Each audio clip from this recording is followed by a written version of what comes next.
ನೂರಾರು ಬಿಪಿಎಲ್ ಕಾರ್ಡ್ದಾರರಿಗೆ ಸರ್ಕಾರದ ಶಾಕ್.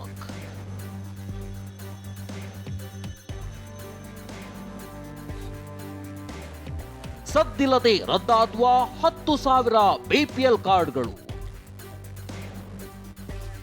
ಹೌದು, ಬಿಪಿಎಲ್ ಮತ್ತು ಎಪಿಎಲ್ ಕಾರ್ಡ್ದಾರರಿಗೆ ರಾಜ್ಯ ಸರ್ಕಾರ ಶಾಕ್ ಕೊಟ್ಟಿದೆ.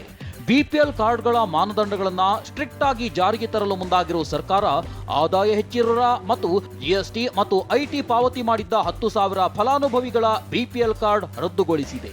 ಅಲ್ಲದೆ ಬಿಪಿಎಲ್ ಕಾರ್ಡ್ ನಡಿ ಆಯುಷ್ಮಾನ್ ಭಾರತ್, ವಿದ್ಯಾರ್ಥಿ ವೇತನ, ಸಿಎಂ ಪರಿಹಾರ ನಿಧಿ, ನರೇಗಾ ಯೋಜನೆ ಸೇರಿದಂತೆ ಹಲವು ಸರ್ಕಾರಿ ಸೌಕರ್ಯಗಳಿಗೆ ಬ್ರೇಕ್ ಹಾಕಲಾಗ್ತಿದೆ. ಬಿಪಿಎಲ್ ಕಾರ್ಡ್ ಇರೋದು 1.2 lakhs ಇಂದ ಕೆಳಗಡೆ ಇರ್ಬೇಕು ಇನ್ಕಮ್ ಲಿಮಿಟ್. ಅದಕ್ಕಿಂತ ಜಾಸ್ತಿ ತಗೊಂಡವರು ಅವ್ರ ಅನರ್ಹರು ತಗೊಂತಾ ಇರೋದನ್ನ ಅದನ್ನ ಅವ್ರದ್ದು ರದ್ದುಗೊಳಿಸಬೇಕಾಗ್ತದೆ. ಯಾರು ಇನ್ಕಮ್ ಟ್ಯಾಕ್ಸ್ ಪೇಯಿಸ್ ಇರ್ತಾರೆ ಅದರಲ್ಲಿ ಡಿಲೀಟ್ ಆಗ್ತದೆ ಅವ್ರದ್ದು. ಒಂದೆಡೆ ಬಿಪಿಎಲ್ ಕಾರ್ಡ್ಗಳು ರದ್ದಾದ್ರೆ ಕೆಲ ಜಿಲ್ಲೆಗಳಲ್ಲಿ ಬಿಪಿಎಲ್ ಕಾರ್ಡ್ಗಳು ಎಪಿಎಲ್ ಕಾರ್ಡ್ಗಳಾಗಿ ಬದಲಾಗ್ತಿವೆ. ಬೆಂಗಳೂರು ಗ್ರಾಮಾಂತರ ಜಿಲ್ಲೆಯಲ್ಲಿ 2,954 ಬಿಪಿಎಲ್ ಕಾರ್ಡ್ಗಳು ಎಪಿಎಲ್ ಕಾರ್ಡ್ಗಳಾಗಿ ಬದಲಾವಣೆ ಮಾಡಲಾಗಿದೆ. ಇತ್ತ ಹಾಸನ ಜಿಲ್ಲೆಯಲ್ಲಿ 3,925 ಬಿಪಿಎಲ್ ಕಾರ್ಡ್ಗಳು ಎಪಿಎಲ್ ಕಾರ್ಡ್ಗಳಾಗಿ ಬದಲಾವಣೆಯಾಗಿವೆ.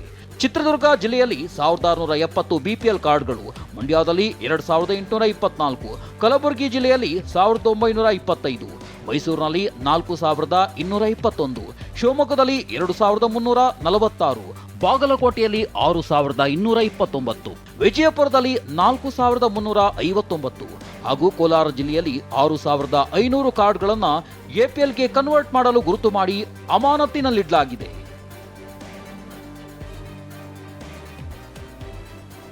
ಬಿಪಿಎಲ್ ಕಾರ್ಡ್ ಎಪಿಎಲ್ ಆಗಿ ಮಾರ್ಪಟ್ಟಿರುವುದಕ್ಕೆ ಹಾಸನ ಜನ ಸರ್ಕಾರದ ವಿರುದ್ಧ ಆಕ್ರೋಶ ಹೊರಹಾಕಿದ್ದಾರೆ. ಕೂಲಿ ಮಾಡೋರು ಎಲ್ಲಿ ಹೋಗೋದು ಅಂತ ಪ್ರಶ್ನಿಸಿದ್ದಾರೆ. ಬಿಪಿಎಲ್ ಇಂದ ಎಪಿಎಲ್ ಕೂಲಿ ಮಾಡೋರಿಗೆ ಎಲ್ಲರಿಗೂ ಹಂಗೆ ಚೇಂಜ್ ಮಾಡ್ತಾ ಕೂತ್ಕೊಂಡ್ರೆ ಬದುಕೋದೆಲ್ಲಿ ಬದುಕ್ತಾರೆ? ವಯಸ್ಸಾಗಿದ್ದಾರೆ ಬದುಕಿದಾರೋ ಇಲ್ವೋ ಅನ್ನೋದಕ್ಕೆ ಹೆಬ್ಬೆಟ್ ತಗೋತಿದ್ರೆ ಎಲ್ಲ ತಗೋತಾರೆ. ಎಲ್ಲ ತಗೊಂಡು ಬದುಕಿರೋರ್ಗು ಅವ್ರ ರೇಷನ್ನು ಕೊಡ್ತಿಲ್ಲ, ಈ ಓಟ್ ಪಿಂಚನ್ನು ಕೊಡ್ತಿಲ್ಲ.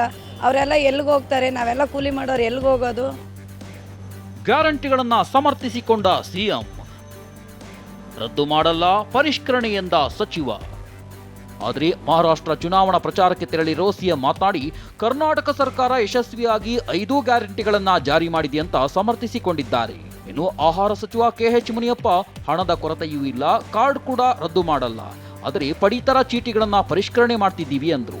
So all the 5 guarantee schemes have been implemented in Karnataka. ಹಣ ಸಫಿಷಿಯೆಂಟ್ ಆಗಿ ಉಳಿಸ್ಕೊಂಡಿದ್ದೀವಿ, ಹಣದ ಕೊರತೆ ಇಲ್ಲ. ಸರ್ ಅಲ್ಲದವ್ರು ಜಾಸ್ತಿ ಇದ್ದಾರೆ ಅಂತ ಭಾವನೆ ಬಂದಿದೆ. ಪರಿಷ್ಕರಣೆ ಮಾಡಿದರೆ ಇನ್ಕಮ್ ಟ್ಯಾಕ್ಸ್ ಗೈಡ್ಲೈನ್ಸ್ ಮಾಡ್ಕೊಂಡಿದ್ದೀವಿ. ಆದ್ದರಿಂದ ಅಂಥವರಿದ್ರೆ ಅವ್ರನ್ನ ಎಪಿಎಲ್ಗೆ ಹಾಕ್ತೀವಿ, ಬಿಟ್ಟರೆ ಅವ್ರನ್ನೇನು ತೆಗೆದಾಕೋದಿಲ್ಲ.